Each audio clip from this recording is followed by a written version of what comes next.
Hi, welcome to the Leadership Lab. Medical coding and medical writing is a very less explored field in the pharmaceutical industry.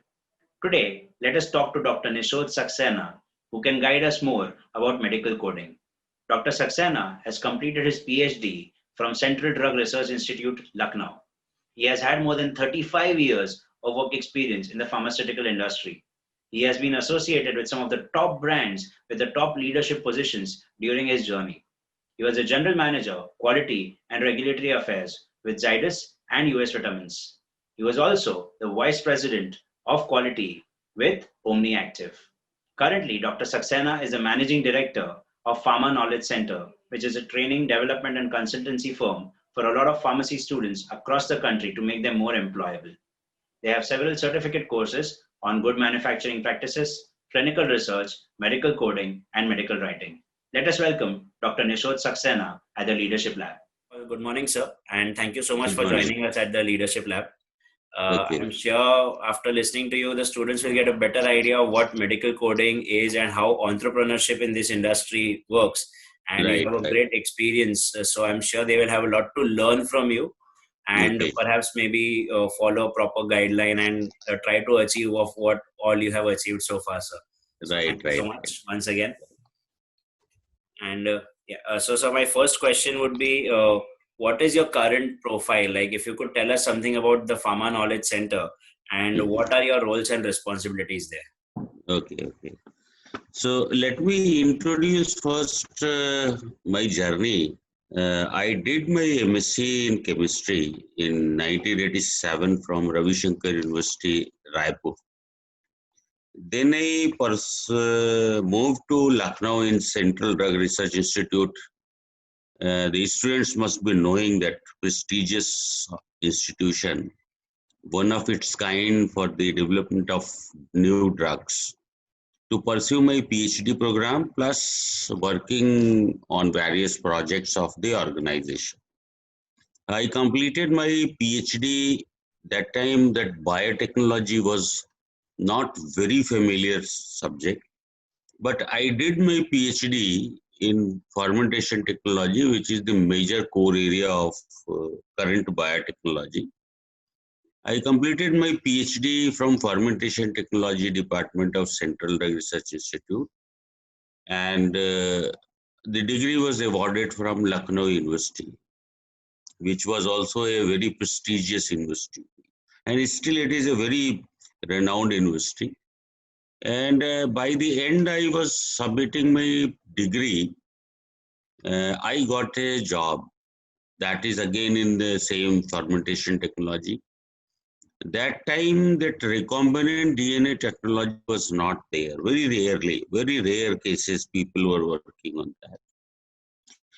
At that time, the conventional fermentation was done, which is now has become very important for India.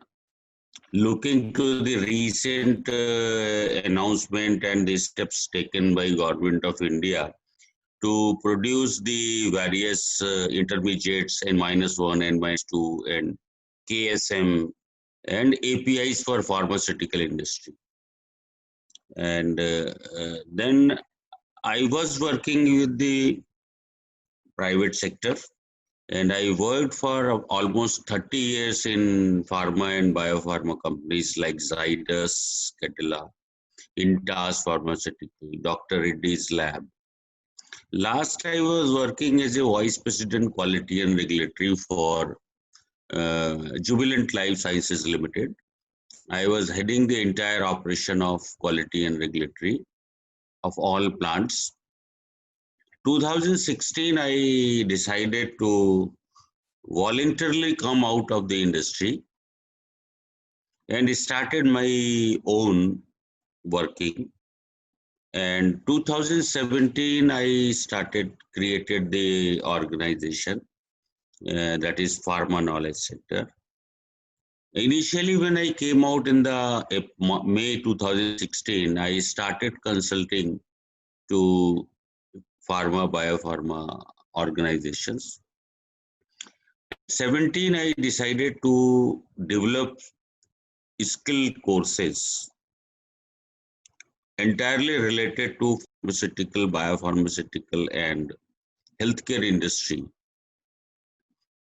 to help the graduates and postgraduates from pharmacy, life sciences, and chemical sciences.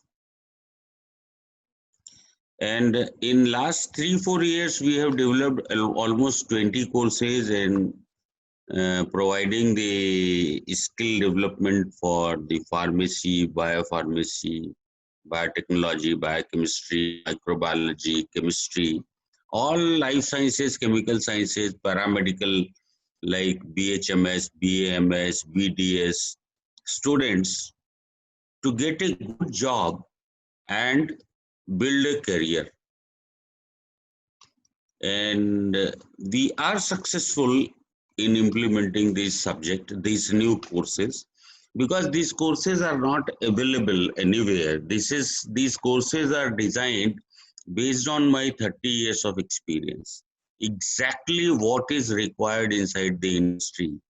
And since my another vertical is consulting, and mainly my consulting is related to compliances, gap analysis, remediation for US, Europe, and Japan. So I am still associated with all multinational, small, medium, large scale, and even my clients are from the US, Europe, Japan. So I am keep updating myself on the requirement of the industry, and that I am in turn passing out to the freshers so that they can perform well in the industry. And during this period, since our training was very good, students are very good, so industry has also accepted these things, and most of the companies has tied up with us for their placements also. So we are doing placement after this training, and we are not charging for this placement. We, from the day one, we did it that we are not a recruitment company. We are a skill development organization. Right. So that is what my role, that developing the skill development courses, imparting the training with the help of my team, and getting students placed in a respectful manner and dignified job. And we guide them to how to build the career. This is what my role, and I would like to continue this in future. That's a great role, sir, and certainly helping the younger generation to grow in the pharmaceutical industry is a great thing, actually. So, and considering the difficult times that students are facing right now to get jobs, if Pharma Knowledge Center is able to provide some good jobs to the students, then that's one of the best contributions we Of can course, make. anytime we are helping these students. Absolutely. So one of your major courses is of certificate courses is of medical coding. So Right, if you could please tell us something more about what exactly is medical coding. right. A very interesting question. When we were going through that, what are the industry we were doing a lot of medical research on the career opportunities for pharmacy and life sciences students. We came across this medical coding and billing requirement. Then we studied this subject. So what is happening? Let me explain in a very simple language. In India, whenever we visit to a doctor or a hospital, if we are having even the medical insurance with us, if we are not admitted for 24 hours and we are not covered with the disease or the treatment, all medical expenses in India is to be borne by the us. Looking to the healthcare system in US and Middle East and in other countries, everybody is insured for medical, whether personal medical insurance or covered by their employer or by the government. So whenever there is a disease or treatment or somebody is visiting doctor or a hospital, uh, the, the, the, the expenses are borne by the medical insurance companies. So for that, what happened, there is a disparity that every doctor is writing in their own way, handwriting and the things. So insurance companies were facing a lot of problem in harmonizing the diseases and the procedures and other healthcare requirements. So doing the claim settlement is a very difficult and not equally distributed. For example, I am suffering from glaucoma or cataract. If I will go to one place of treatment, I need to pay X amount. Other place I need to pay Y amount. So that was not accepted by the insurance company. So there are two major organizations involved in that. One is the WHO has done the codification of all diseases, ICD, International Classification of Diseases, and CPT, Common Procedural Techniques. So they have developed the codes for these procedures and diseases. So currently more than 70,000 codes are already available for the diseases and procedures, which is developed by WHO. And these codes are acceptable worldwide. Internationally, they are acceptable. Then insurance company and Medicare there in US, they have fixed the dollar value against each code. So across US, for one disease or one code, dollar value is fixed. Then it is implemented. So what is happening, if somebody is suffering from one disease, he knows that he has to pay $1,500. Patient knows $1,500, insurance company knows $1,500, and the doctor or hospital knows $1,500. So this has eased the healthcare system in US. Now in India also, Government of India is very seriously thinking to implement this thing. Middle East has already implemented this system. Government of India is in the process of implementing this thing. And if you can see the bills of multi-specialty hospitals in India, like Zydus Hospital or Apollo Hospital, they have already implemented these codes. You can check in the bills. When they generate the bill, for each item, there is a code which is a ICD or CPT code. Because it is expected to handle uniform healthcare system. So what is happening, like if you compare 1990s, when this IT revolution has started in US, the automation of manual process. Since India is a talented country, that time there was no BTech in IT, no BTech in computer sciences. Only NIIT was the institution and Aptech was the institution. Those who were imparting training, that the skill development in certain languages like Java, C++, and any student from any stream, they were taking some short-term courses from NIIT, and they are getting recruited, and now you can see the IT industry. Even I remember the 2-year NIIT course from Bangalore was considered as a BTech in information technology or computer system at that point of time. The same way, this is the time has come when we have a lot of talent from pharmacy and life sciences, young talent available, and these medical records in US health system, these prescriptions which we call, they call it medical record, which are very confidential records. They need to be converted into these codes, and then billing process, RCM, revenue management cycle, has to be completed so that the reimbursement can be done by the insurance companies. Without this cycle of coding and RCM, doctors or hospitals will not get the payments. So getting them coded and doing the RCM all medical records are coming in India now. Many multinationals has already opened their offices, especially in Ahmedabad. And you can find in Mumbai also, Pune also, Chennai also, and then Kochi also, Bangalore also. But maximum concentration is in Ahmedabad because of the reason that the maximum people have been migrated from Gujarat and they are doctors. And they have found out their roots in Gujarat, Ahmedabad, and they have promoted this medical coding and billing companies in Gujarat, especially in Ahmedabad.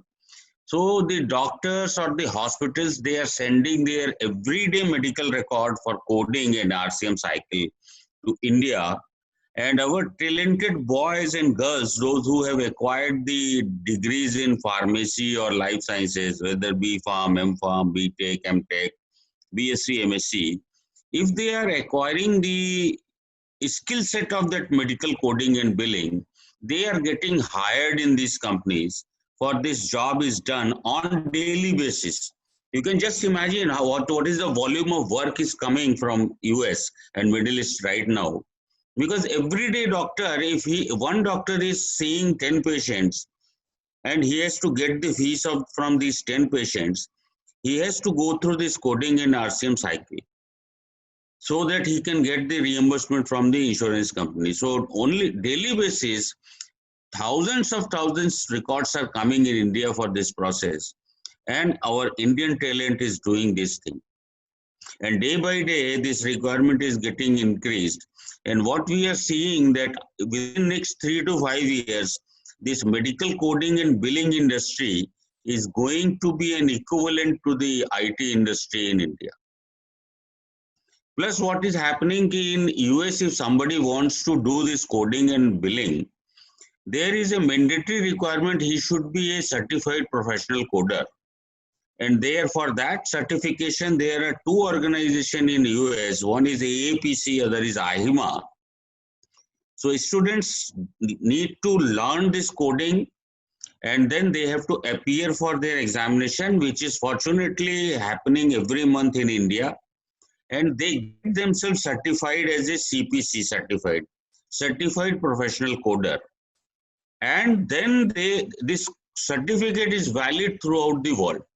If somebody is traveling to US for a short period of time, in part-time he can do this job. Or if full-time he wants, he can do this full-time job also.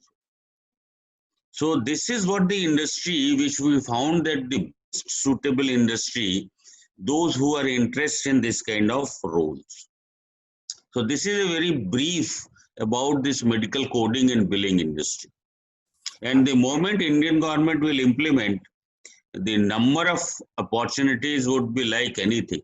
We will running short of the manpower in India. Right.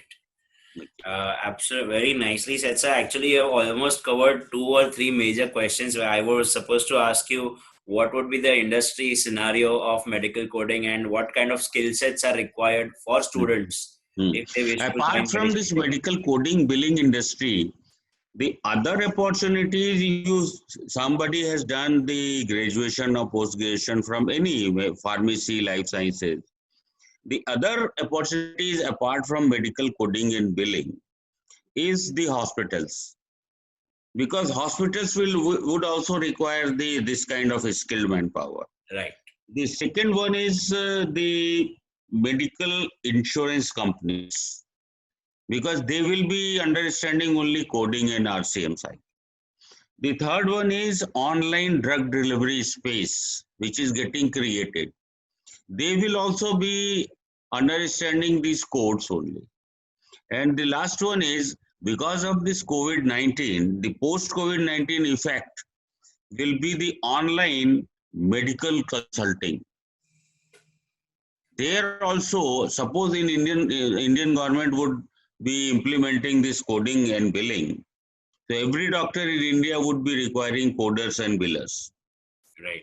When this will go online, because it has already started online medical consulting. So every hospital or every individual doctor would need to have this medical coder. So a lot of new opportunities has come out, and I will say that this COVID-19, yes, of course, this is a very bad thing, but we have to see what are the opportunities, how we can convert the crisis into opportunity. So Absolutely. these are the other industries which will be requiring medical coders and billers in coming next 3 to 5 years. Absolutely. Thank you so much, sir, for this information. I'm sure the students are now more aware of what exactly medical coding is, and what are the different profiles that are available for them. And perhaps they can even take it as their full-time careers in the future. Right. In this medical coding companies, if there is any specific hierarchy that most companies follow, like what are the kind of vertical and horizontal growth prospects available for the students? If you see right now in India that CPC certification is not compulsory. If one student wishes to enter into this industry, and the most current is the medical coding billing organizations, he can acquire the skills of this ICD-10, CPT, and HCPC, because these all are running on US-based healthcare system. So he can start as a coder or biller, because he has to learn a lot on the ACEs or medical records. So initially he will be on training for 3 to 6 months, hands-on training. And in between he qualifies CPC certification, which we are advising to our students. So in comparison to other industry, his at-par salary is almost 20 to 40% higher than the contemporary other industries. Then what happens, based on the interest of the individual, for example, somebody is interested in orthopedic, other is interested in gynecology, and other is interested in pediatric, or in the company where he is working, that company has tied up pediatric hospital in the US. There are specialization courses on these individual subjects. If he makes this the other certification, higher level certification, either from AHIMA or AAPC, he will get a regular promotions and increments like US companies, because he is specialized in a particular domain. So growth is phenomenal growth, even vertical and horizontal both. One company to the other company, or in the same company, if he has acquired the additional specialization in orthopedic, so he is the only person available, or very few person who can do the coding of orthopedic medical records, or gynecological medical records, or the dental medical records.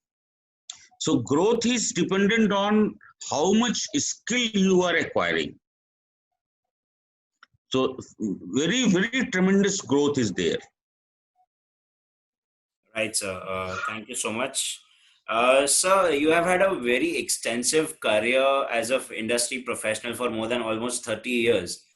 So what moment in life made you decide to jump from industry to entrepreneurship? Like you said, you started in 2017.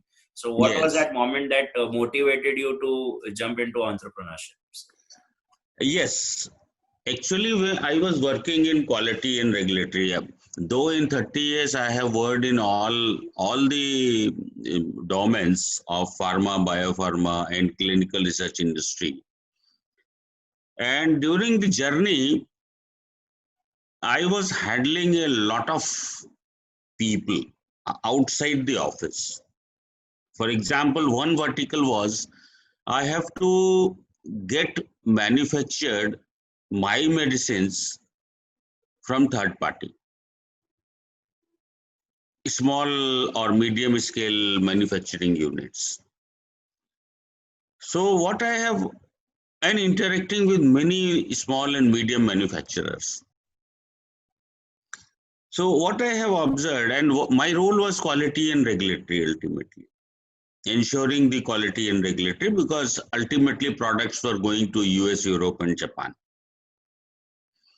So I identified the pain point of these our small and medium scale manufacturers in India, because doing business of pharmaceutical only in India is not feasible. Very huge competition. And if you want to sustain in India, you have to be exporting the medicine. And for exporting the medicine, you have to be compliant with the regulation of the exporting country. And what I have come across that small, medium organizations, they are struggling for this compliance issues. They have done whatever best they can do. They have hired people, they have paid to consultants, they have called consultants from outside India, because sometime back it was a trend that Indian companies were more dependent on the foreign consultants, but they were not successful. They were not successful. So one pain was which I have realized for Indian pharma industry is somebody should be there who can really help them out, because in most of the cases the end result was they have hired best of the consultant or the advisors. The end result is they will get a list of problems, not the solutions. So I was thinking, let me do something for this. If I can provide the right solution for right problem, and that is feasible for the Indian economy. I can give a solution which has an investment of 50 crore rupees. But there are solutions that can be handled in 5 lakhs rupees also. And that is what one of the reason I decided to come out and help small, medium, even in larger scale also, industries to identify the gaps and suggest them the suitable corrective action, preventive action, remediation, and advise them how best within the limits of the expenses and timelines the compliances can be achieved. That is why I wrote a article that is actually the backbone of pharma biopharma company is good manufacturing practices. Every country is asking for that, and every organization asking for that. So I have wrote a article, appropriate manufacturing practices. And then industry has accepted my views, and then that is one of the reason. Second thing, if you see any pharmaceutical or biopharmaceutical organization, on an average 50% organization is run by the fresh graduates of all streams. But if you will find them, industry, that is what going on in India since last 30-40 years, industry academia gap. Right. I am not seeing this is a gap. And everybody is talking about unemployment in India. I am not agreeing with the unemployment in India. What I see that the employability of the available resources. Absolutely. If we focus on these students, fresh graduates and postgraduates, how we can make them employable, then there is no unemployment in India. Absolutely. So these two things has made up my mind,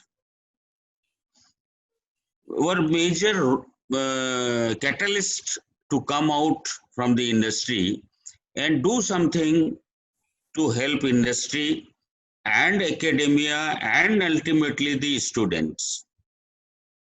And that is what I did in April 2016. I came out without having any assignment in my hand.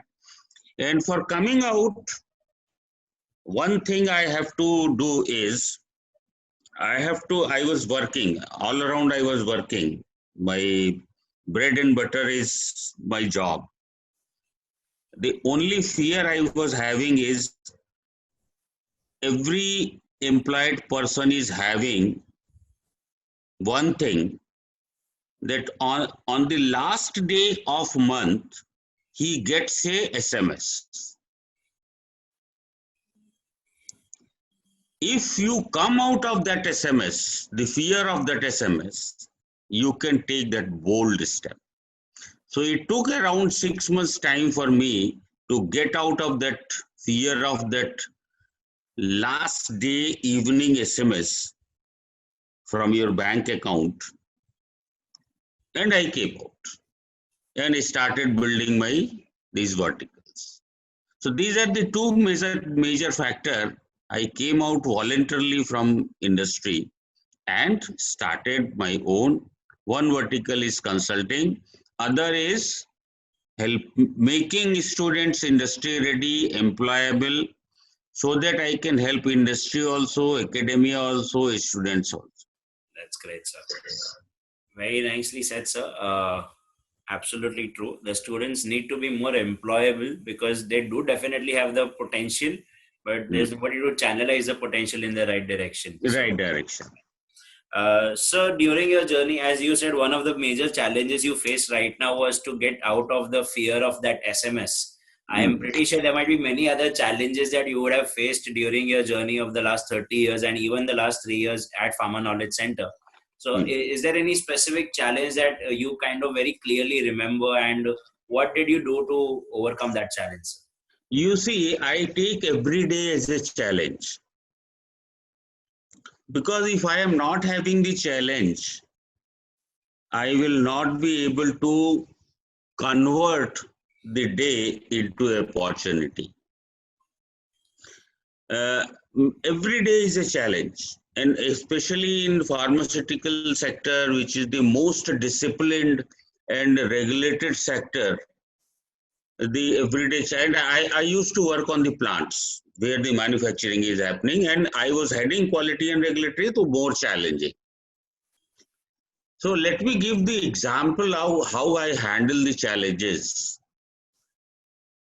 This our COVID-19 infection is a sudden. Absolutely. All of a sudden, 22nd night, 8 p.m., we got tomorrow is a lockdown. And that has continued for next 3 months' time. And after that also, you don't know when you will come out, whether you will be able to return back to your normal life or you have to adopt to new normal life. Right. And my batches were registered and they were supposed to start. All operations were closed. On 23rd itself, 22nd itself, we have decided that everybody will be working from home. Voluntarily, we closed. Then the challenge was what will happen to students, what will happen to our classes, because all classes were physical classes. We have a very good setup, world-class setup. We were using German technology, smart classes. So we were having almost 15 to 20 days time to start our new batches. And we are running parallel batches of medical coding, clinical research, good manufacturing practices, pharmacovigilance. As I told you that we have 20 courses on board. So what we have done, immediately I have decided that we will not close the batches. We will not stop the batches. The alternative is adopting the change. So we immediately, as a teamwork, we converted all our courses on online courses. Adopted the best of the technologies we can use to deliver the courses, interact with the students. Developed everything, platforms, classrooms, sharing of documents, evaluation, entire process we made it digital within 10-15 days time. And we started our classes on the date and time we have fixed. Convinced the students and parents, because that was also a challenge. Because if you see, the major challenge in everybody's life is change management, changing the mindset. So it took a lot of hard work from entire team to convince the students, their parents, yes, the online classes will be much better than the offline classes. So this is what the challenge recently I have faced, and I came out, and now my classes are running much better, much effectively, because one of the major advantage we got out of it, in physical classroom, one lecture is gone, that is gone. But in this, if some student for any reason miss the class, he can go to the recorded video. As many times he want to do the recorded video, he want to watch. So this is what the challenge I can explain. Every challenge I take as an opportunity and try to do that. Yes, it should be much better than the past one. And second thing is the same thing, change management. What I come across every day, every time, small, medium, and large scale when it comes for the compliance. Industry also, when there is a change management, there is a set mindset. Adopting to change management is the major challenge for industry also. Absolutely, yes. Very true, sir. Thank you so much for this. The word change management is something that our students should be noting down as well. And my next question would be something similar to this. So you have worked in so many different domains across the pharma industry and life sciences. So every time you would have had to adapt to a new standard operating procedures. So are there any specific ethics or principles that you have specifically followed throughout these 30 years or more than that who have helped you to reach to this particular level of professionalism, sir? Yes. People define many ethics, and everybody is having its own definition of ethics. What I have followed throughout my life and in the rest of the life, that is, if you take this word from dictionary, it is called integrity. But my definition of integrity is slightly different. I have defined integrity as when I am working, that is correctly, when there is no one watching me. Working correctly when no one is watching me is the integrity. And this definition gives you the other ethics also, like you are transparent, you are honest, you are true.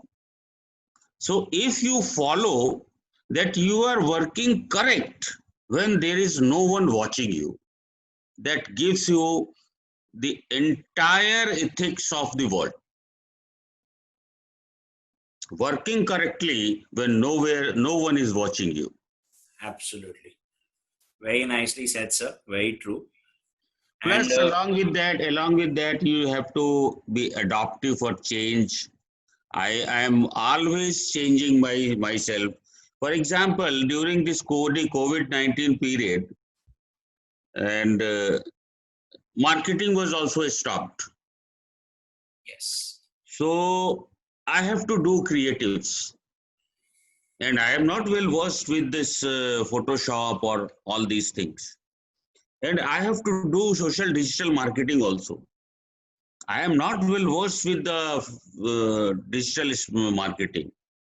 What I did, I learned making creatives from my daughter Okay. and my son. How to make movies, I learned from my son. And how to do digital marketing, I did paid course for Facebook and LinkedIn marketing. So learning always, adapting to changes Right. is very important. Ethics. You have to adopt the change. You have to learn every day, and you will be very hardworking. And for doing this thing during Corona period, I used to work around 18 to 20 hours a day. My God. All right. Absolutely, sir. That's very nice and very nicely said as well. I'm very sure that the students have something to take forward and will definitely try to implement these principles in their academic and professional careers too. Sir, if you are into reading books, would you like to suggest one or two books for self-development of the students? You see, I am also having uh, interest on reading, but I don't read specific books. Okay. Whatever comes to me in the morning, 4 o'clock, the moment I open my Yahoo, I get a lot of material for reading. So I read everything.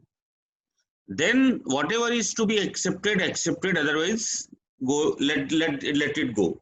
Right. Plus, traveling. Traveling is the best way to make you mature. So read everything and travel a lot. Apart from that, the most important part for me is follow people. Follow people, those who are working very objectively and making their plans. What are the processes they are following to implement and taking that assignment up to the end. Right. Otherwise, what will happen if you see common person, they will make lot of plans without detailed planning, implementation plan. They will start and never reach to the end. The plans or the assignments are not completed, or they are procrastinated. So I very carefully follow some people. I can give the examples also. Like I very carefully follow our Prime Minister Narendra Modi ji. I very carefully follow Amitabh Bachchan. I very carefully follow. I was following Arun Jaitley. I very carefully following the Sundar Pichai and Satyam Nadella. And I am very carefully following our security advisor, Ajit Doval. Those who are really thinking objectively, making plans, detailing, implementing, and concluding. The most important part, following people, those who are concluding their objective assignments, how they have made the processes, how they have implemented, whether they have anticipated the failures, what are their plan B and plan C's. That is what very important. And yes, reading and traveling is of course a daily life routine, but I am not any one or two books. All This right. what is my way of working. Absolutely. Very nicely said, sir. And sir, lastly, would you like to share any message with the students, whoever is going to watch this in the future, and the students who have joined us for the meeting right now? The very good question. I am doing a lot of webinars and they are complimentary webinars for students. Yesterday itself was a webinar, 3 hours webinar. Oh. So for every student, I give a message in my every webinar. And I ask a question to our student, can they remember the most important event happened in their life when they were 3 or 4 years old? The event was, I was crying. I was not ready to take milk or water at home. I was not ready to get ready on that day. My both father and mother was determined, and they have taken my both the hands and bag and took to my school. The first day in kindergarten. And I was crying. I was not ready to stay in the school. I was not taking food in the school. And from that day, 18 years or 20 years, they are having only one small dream. Why they have done this thing? Though I was the most loved one in my home, my all desires were fulfilled. But when it is time to go to school, they are keeping very hard heart and they are taking me and living in the school. They were only having one ambition, कि बड़ा होके ये मेरे से भी बड़ा बनेगा. And the same contribution has been done by our teachers in the school and colleges, कि मेरा स्टूडेंट बड़ा होकर के मेरा नाम रोशन करे. Apart from that, these three people, my mother, my father and my teacher, they have never expected beyond this thing. So always remember the 18-20 years of contribution of your father, mother and teacher. This, my other message is, along with your educational qualification degree, whatever degree it is, B.Pharm, M.Pharm, B.Tech, M.Tech, B.Sc, MSc, even PhD. If you want to build up your career and ultimately we would like to fulfill the very small ambition of your father, mother and teacher, first of all, what you have to do, you have to introspect yourself apart from your degree or the discipline you have studied, because these degrees are only essential qualifications.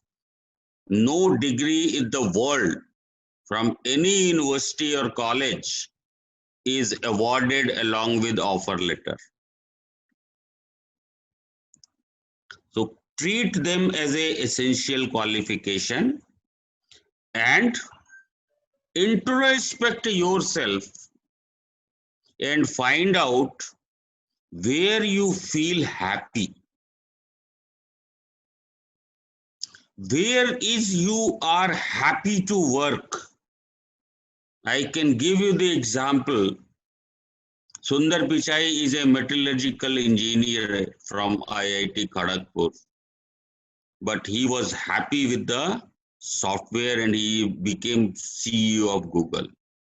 Satyam Nadella acquired the degree in electrical engineer from MIT Jaipur, and he was happy to work in IT, became the CEO of Google. So the most important part, you have to introspect yourself and find out where are you happy to work. And if you acquire the skill of your happiness, you will build a career. Otherwise, you will work under pressure, frustration, और उसको मजबूरी बोलो, मजबूरी में काम कर रहे हैं, you will not enjoy your life, you will not enjoy your work, you will not enjoy your career, and ultimately you will not be able to fulfill the smallest dream of your father, mother, and teachers. So this is my message, and keep continuous learning. The day you will stop learning, you are finished, and hard work, hard work, hard work. This is the message to every student. I am giving every day in every webinar, wherever college, school, I am going, meeting students, I am giving this message. Absolutely, sir. Very nicely said, and certainly a very strong message to all our students.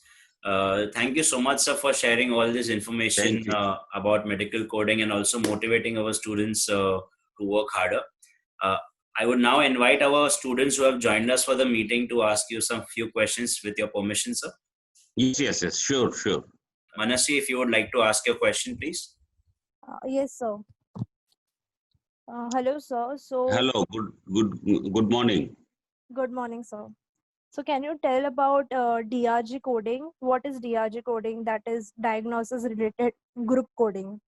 Yes, DIG coding is a part of CPT, Common Procedural Techniques. What happens, the procedures are divided into multiple groups. One group is the procedure where surgeries are happening. The other group is where the diagnosis is happening. So when we go to doctor prescribes us कि you go for the blood test or glucose test or whatever test. So the codes developed by WHO for diagnosis, they fall under this DIG coding. And when the medical record is coded, these codes are placed against each and every diagnosis. Thank you, Manasvi. Next, we have Mayur. If you could please ask your question. Hello, sir. Hello, good morning. Good morning, sir. Sir, I have to ask that from this talk, I believe that there is a very bright future in medical coding. Yes. So, except certification, what are other skills required for medical coder? One thing is you have to learn the this disease codes, procedural codes, and the regulatory and compliances. Other than this, you have to develop the soft skills. For example, your presentation skills, your how to handle difficult situations, how to handle difficult people. These are the soft skills which are required. Plus for now, it's if you are studying now, and in future if you are working for the US way of working.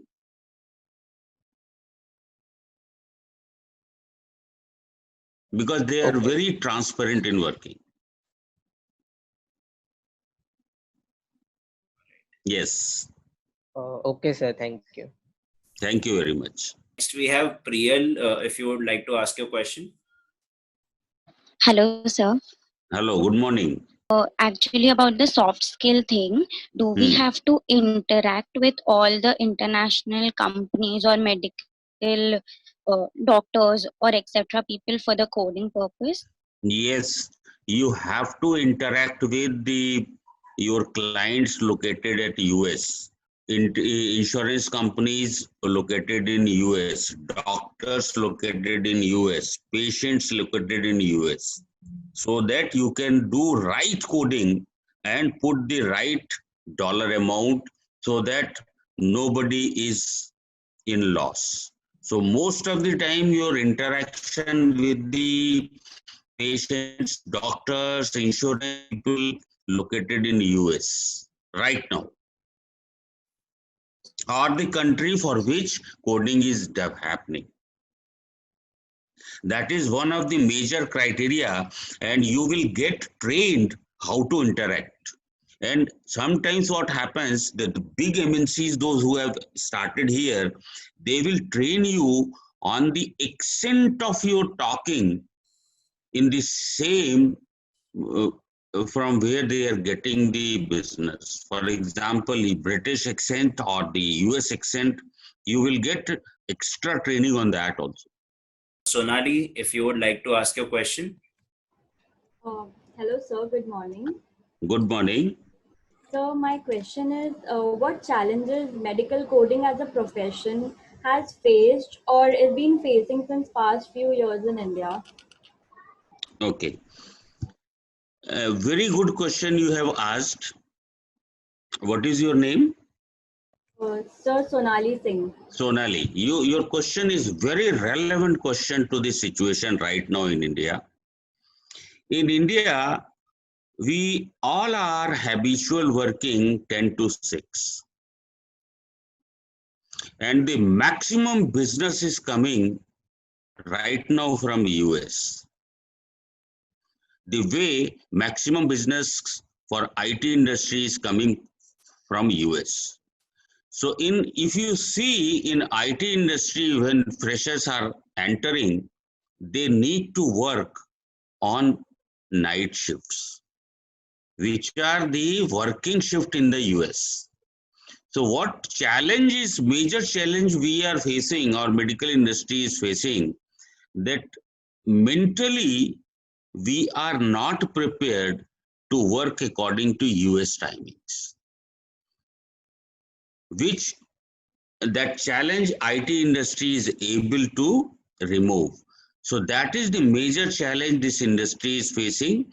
And I am sure when the compensations and the facilities, work culture is excellent work culture. I am telling you the fact, you will not get that work culture even in the biggest Indian multinationals. Offices are like Facebook offices. The people interacting with each other are excellent. The facilities provided in the office are the excellent. The only challenge this industry is facing, the working times, because they are working, the most of the work is happening or the interaction is happening when here in India it is night. So night shift working of us is a challenge, which I am sure like IT industry, this will also go away. Otherwise, there is no challenge. You will get a lot of help, support, coordination among the teams there, because it is a completely US culture. Anything else? Thank you so much, sir. Thank you very much. Thank you, Sonali, and thank you all the students. Thank you, sir, as well for joining us. Once again, I would take this opportunity to thank you on behalf of my entire team of PharmaCAD and all the students to share so much information with us and thank you very much. Thank you to you and all the students. Best of luck. Thank you for watching the Leadership Lab. If you have any questions for our speakers or any suggestions for us, you can email to us on pharmacad.mumbai@gmail.com, and the title of the email should be the Leadership Lab. And we shall try to send your questions to the speakers and get the answers at the earliest. Thank you so much for supporting. Keep watching. Take care.